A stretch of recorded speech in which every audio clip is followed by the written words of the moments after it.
Shalom, shalom. I'm Elder Isaac Hill, Restorers of Truth Ministries, and bringing you another scripture nugget.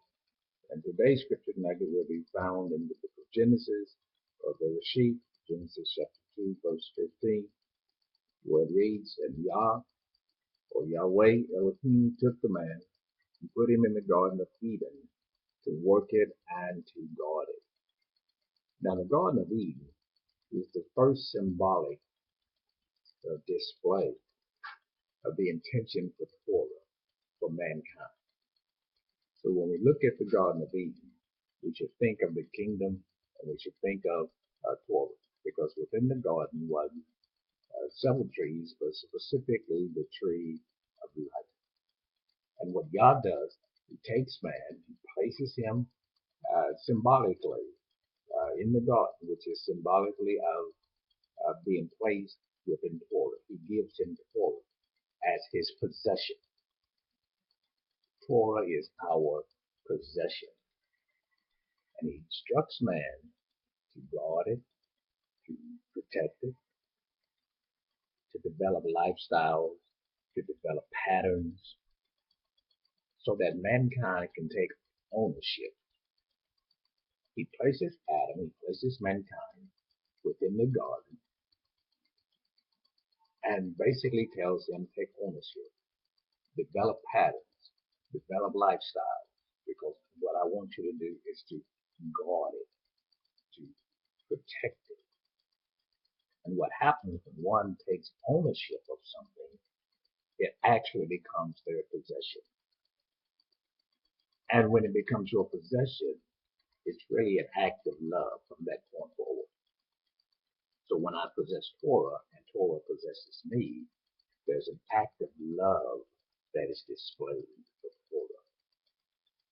So in essence, the Garden of Eden, again specifically the tree of life and so forth, man is placed in charge of it. But the key word that I want to focus on is that He says to guard it. That when you hear the word guard, what do you think? You think about Torah, because Torah, you're supposed to guard the Torah. And how do you guard the Torah? By not only being obedient to it, but you set up patterns and lifestyles to make sure that Torah has possessed you and you have possessed Torah. So in essence, it's another phrase of protecting it, because it's a treasure.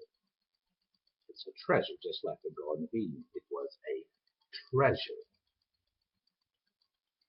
And when you do that, you set up those lifestyles, you set up those patterns, you set up those cyclic actions and so forth, because you are actually protecting and possessing Torah.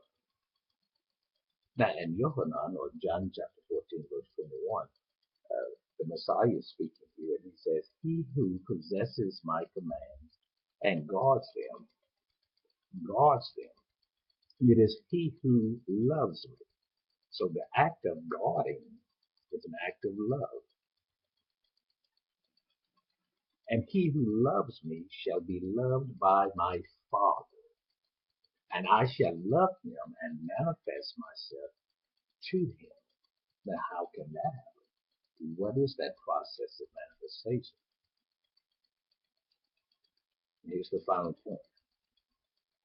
He will give us proper application, proper interpretation, so that when we decide to possess, or as we decide to possess Torah ends up possessing us.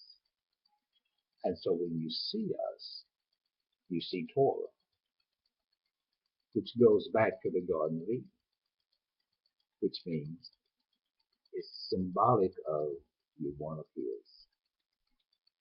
So allow Torah to possess you, and you possess Torah, and He'll manifest, give you proper interpretation and proper application of Torah. Shalom and blessing. See you next time on Scripture Nuggets.